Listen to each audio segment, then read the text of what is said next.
Hey, this is Deepak here from digitaldeepak.com and welcome to the lesson 3 of the landing page mastery course. In this lesson, we are going to have a look at design and development of landing pages. So Shreyas, let's get started. Yeah. So now that we know what a landing page is and how do we do research and everything, next up is to come up with the design and then develop it inside the tool that you want. Right? And when it comes to design and development also, I keep getting this question like, what colors do I choose? What fonts do I choose? And it's very subjective because there is no hard rule as such that you have to follow this nomenclature or this kind of font structure. But I'll give you a basic idea of what's out there and how you can take that basics and start developing it. And once you keep doing it over a period of time, you would get like that gut feeling, okay, this color suits this particular landing page. Right, so first let's talk about basic of design. So in basics of design, you'll have three important things. One is the visual hierarchy, right? In visual hierarchy, you will have font, color and the layouts. These are the only three things that you need to keep in mind while designing. Okay. And in the visual hierarchy, so I've added this nice image that I got from this particular website. So it says that you will read this first and then you will read this next line and then you'll probably read this before you read this particular paragraph and probably sometime you might come back to this text and read it. Right? So the way it has been set out in this particular image, the font size, right? Because the font size was big enough here, you read this first. And then you read this and then you read this because of the layout structure and the color. Right, so this is how you need to design in order to move your visitor's eye the way you want it to move. Right, otherwise they'll probably read content which is not in a particular flow that you have set. So it's very important to design it very nicely so that the flow of the landing page is good. So how do we do this, right? So there are font, color and layout like I said. So let's go to font. Right, again this is a huge confusion of how many fonts should I select, what kind of fonts should I select and how do I pair it with each other. So here what I've done is I've added 3 different font pairings. This is more than enough to start with. Okay. Right, so something, the first one is called a single family pairing. So for example, you might know Monsterrat and Roboto has some of the famous fonts. Right, so now if you choose Monsterrat has the font, so your headlines will have Monsterrat, but the weight of the font will be different, the thickness of the font, right? So if you're choosing for headline, you choose Monsterrat and choose a weight of 700 or bold, basically, right? And when you use the text, the paragraph text, you use the same font, Monsterrat, but use it with the less weight, around 300 or 400. Got it. So now that brings in the differentiation for people that, okay, the one with bold is mostly for headlines and the one with less weight is for the paragraphs. So this is one way of doing it, the easiest way of doing it. The second way of doing it is super family pairing, which means that fonts from the neighboring families. So now there is Roboto, which is mostly used for paragraph text because it is easy to read, right? And then there is the same font from a slightly different family, but from Roboto as a parent family, which is Roboto Slab. Now this Roboto Slab has by default some thickness to it and some differentiation. Okay. So now you can use Roboto Slab has the heading and Roboto has the text. So now by default there is a differentiation between two fonts, plus it gels up with each other. Got it. And also, I have heard about this serif fonts and sans serif fonts. Yeah. So fonts like Times New Roman, Georgia are serif fonts. Yes. Sans serif basically does not have that foot Correct. in the text, and mostly sans serif is what is used for online. Yes. And when it comes to print books and printed materials, they use serif fonts. Yes, serif fonts. So, but now that's a little old school right now because people don't see if it is serif, sans serif and everything. Okay. As long as it looks good and goes well with the page, that's what people develop. Right? But mainly for print media, like you said, there it is important that you make it much more readable because they're printing it on a book. Another font that I like is Lato. Lato is also. I use Lato a lot. Yeah. I think Arial is what has become like the default, Yeah. but Arial is not like really good when Yeah. it comes to website design landing pages. Yes. Because if you don't select a really nice looking font, then the landing page also will not look good enough. Yeah. The third type of font pairing is called as similar aspect pairing. So what this means is you can choose any font that you want for headlines and paragraphs differently. But what you have to note is when you put those fonts next to each other in the same size, the lower case of the font, right? For example, A letter of the first font that you select and the A letter of the second font that you select, the height of that lowercase should be the same. Got it. So as long that is there, you are basically touching the fundamentals of how you choose a font. So you can go with either single pairing, super family pairing, or similar aspect pairing, Got like it. you wish. Right? And interesting, I have a couple of websites here which shows you font pairing by default. Oh wow. Okay. Okay, so there is Monsterrat selected here, and then there is LoRa selected here, and then there is some other things. So the subheadlines, again, you can choose a different font if you wish to, right? So what we can do is we can click on generate, and it will keep giving you different font pairings. Oh wow. Okay. Okay, so this is one font pairing, this is one font pairing. So for example, if you want to lock this particular headline, you lock it and then click on generate. What it does is it will lock the first font and give you the other Perfect. fonts. So you can start using this, and then you can play around with slightly the contrast, balance contrast. If you want more similarity, you can move this toggle and make it more similar, or if you want huge differentiation with how it looks, then you can get it to this point and click on generate. Got it. So this is one nice tool, and the other tool is font pair, Google's font pairing itself. So here by default, they have itself given you a couple of font pairings, right? So you can see what fonts have been used here and choose accordingly. Whichever looks good onto the eyes for your particular design, you can choose it. So for example, Roboto condensed and Roboto. So this is super family pairing, like we spoke. So this is one more tool. And for people who want to read more about this, then this is probably the best article that I've found out there, which is Canva's Ultimate Guide to Font Pairing. Okay. So they clearly tell you why and how it is important to choose fonts. And here also you have good like 30 examples. And they've also given you the font sizes. So you can also check this out. Next up, to make the font sizing simpler, I've added this particular image, right? So it clearly says what are the basic font sizes that you need to be choosing. Okay. So don't choose any other font sizes that is not there in this particular image. Okay. Right? These are all in an order, certain order. So you can start choosing this. So for example, now if we choose, let's say 60 pixels for our headline, what should be the size of my subheading, or probably the paragraph text also, or the next font that you want to use basically in that particular landing page. Got So it. the easiest way to do this is to divide a particular font by 1.618. Golden ratio. Yeah, golden ratio. So for example, if I take 60 pixels as the heading font, I just divide it by 1.618. So you're getting about 37. So you see what is the closest font size that is next to 37, which is 36 here. So it means that if you choose headline 1 has 60 pixels, then your subheading or the paragraph text should be around 36 pixels. Yeah, got it. Now for the next paragraph text, you divide 36 again by 1.618, you'll get somewhere around 24. Okay. So this gives you a clear idea on what font sizes to choose. So I think I have written something about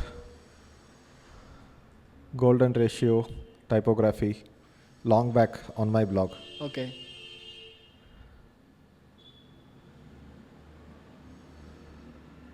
So here I had explained what is this 1.618 and how is it used in a lot of design. Even Aston Martin, they have this 1.618. I've explained about typography and a bunch of stuff. So definitely people should check this out. Yeah, I think we'll leave the URL Link. to this particular in the document. But yeah, this is for anybody who doesn't know like how to choose font sizes. Easier thumb rule is to follow by this. And next up, let's go to colors. Now that you've figured out what fonts to choose, how do you pair it, and what sizes to select, next up we'll go with colors. Right? When you're choosing colors, there are 3 different things that you have to keep in mind. One is you need to be choosing that primary color, the main theme of your brand. So if you have got your logo designed, company's logo designed by a designer, he would have thought of all of this before coming up with the logo. So the logo itself will have your brand colors. If you do not have anything of that sort, then you can probably look at this image and start from here. So choosing colors also depends on color psychology and human behavior, right? So there are these 10 different colors that you can choose from your primary color. So if you are probably writing something around love or luck or race or blood aggression, you go with red. Or if you're doing something around luxury, right, probably jewelry or luxury cars and all of those things, you can probably go with black. And then if you are going with something like romance or probably like wisdom, stability, cleanliness, then you can go with blue. So Interesting. you choose one color out of this and keep it as your primary color, and using that primary colors come up with more colors to add some contrast and some accent. Got it. So next up we will go with color schemes. And in color schemes there are 5 different types of major color schemes that you can probably talk about. One is complementary, one is monochromatic, analogous, triadic and tetradic. So to talk about this, Canva has created this very nice color wheel. We'll open that up. So you notice that the red is on the top, kind of green and everything is on the bottom, blue and yellowish is on the right. So any color scheme that is created using this color wheel itself. Okay, so by default we have selected one color here which is kind of blue. Let's take it to slightly dark blue, and you would notice that the background also kind of changes, so that you get a clear idea of how it might actually look on a landing page. So I've chosen this blue, and here there are color combinations. So let's say complementary. So what basically complementary says is that if you scroll to the bottom here, it is the opposite color in the color wheel. So if you're choosing something red, then the opposite color would be your complementary color. So that is how it is chosen when you have to choose 2 colors. So here if you look at this blue, the opposite to this one is this yellow. Right, that's how it is chosen. And then monochromatic. What monochromatic means is that if you choose one blue color, the lighter shades or the darker shades of that same color will be your other colors that you select. Right, so in this case the dark blue was chosen as the primary color. It gave a slightly lighter shade of the same thing. So if you look at here, it has been selected orange, and 3 different types Shades of orange itself is the monochromatic. And then let's go with analogous. It's the adjacent color, right, in the color wheel. So everything that is out there has so much thought that has gone into it, which nobody would have realized. Even I did not know that these things existed. And then there is something called as triadic, which means that if you place a triangle of equal angle, right, 60 degree, then the colors that pop up in the color wheel is the one that you need to be choosing. Got it. And then there is tetradic. You just place like a square in the color wheel, and that is what you choose. Right, so this is how you can probably come up with 2 colors, 3 colors, 4 colors if you wish to.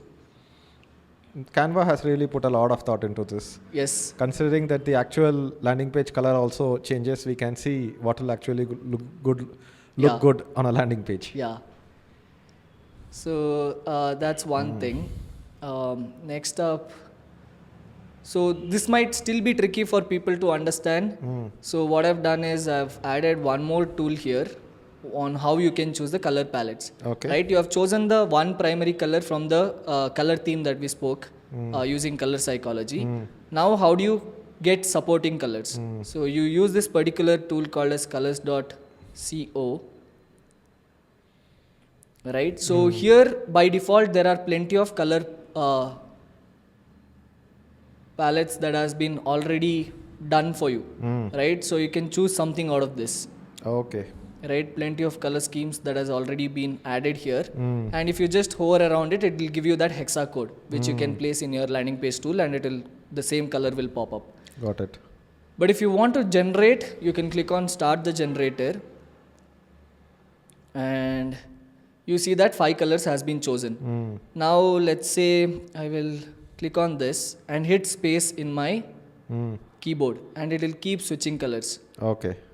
Okay, let's say this is the primary color that I chose from the beginning. What I'll do is I'll lock this particular primary color and keep hitting spaces. Now the other 4 colors will get changed according to the primary color that you chose. Got it. Okay, very interesting. Let's say I like this color as a secondary color. I will lock this. Yeah, now when I hit space, the other 3 colors keeps changing. So if you just want 3 colors, I can cancel this and keep looking for something interesting. Let's say Okay, I go with this. Okay, now once I've done this, I will log this particular thing. You can also choose different shades of the same color where we spoke about monochromatic. But the interesting part here is that if you look at visualize colors,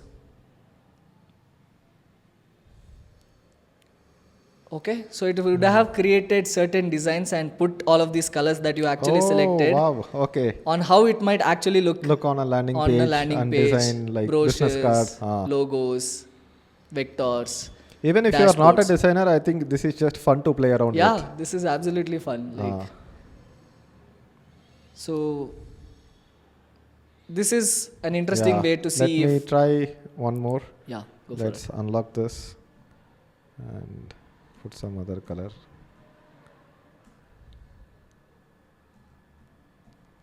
Okay. So now, how do I Just go view? to this visualize colors. Fantastic. Crazy good. Right, so this will give you like a clear idea of how it might look, because when you select colors, when you're looking at colors in a bigger portion of the screen, Yeah. you think that it might look good, but when you actually develop it in smaller portions, it might Yeah. look odd. Yeah. So this is a interesting way of looking at it.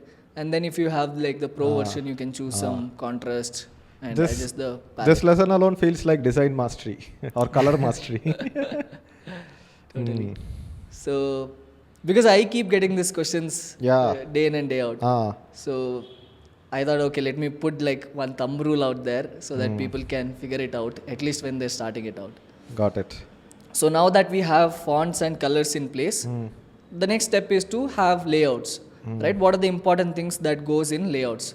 So one is proximity, right? What proximity means is if you have two elements in a particular page, how far is it from each other?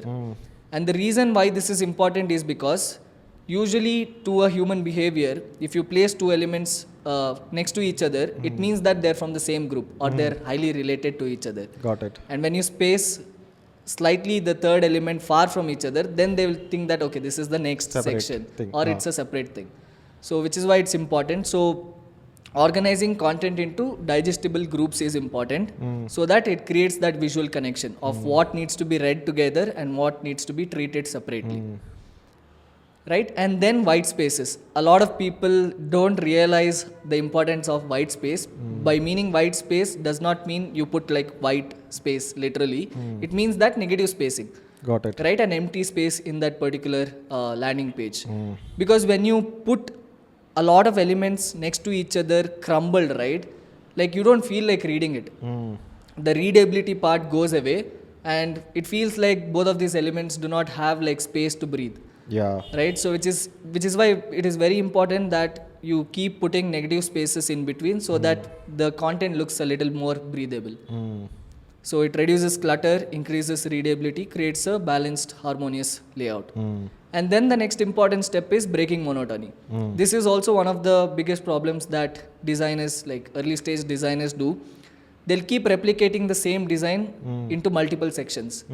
Now what happens is that people get used to it, right? People will read one section, the next section also looks the same, so they won't find it interesting to read the next section. Yes. So each section should have like a different design, different layout. Even if you're copying the same layouts, place it in a different section altogether. Like at least one section in between should have a different layout so that it feels different So on the that eyes. means the placement of the images, the placement of Yeah. the text, little bit you change it around. Yes, yes. So if you look at our own website here, let's say Supriya's landing page that we developed, right? So you see this negative spacing here, which means that you read these two together and then go on to this. Got it. Right here, there is like 5 columns if you can see. So this is a different layout. This is a different layout, 2 layouts.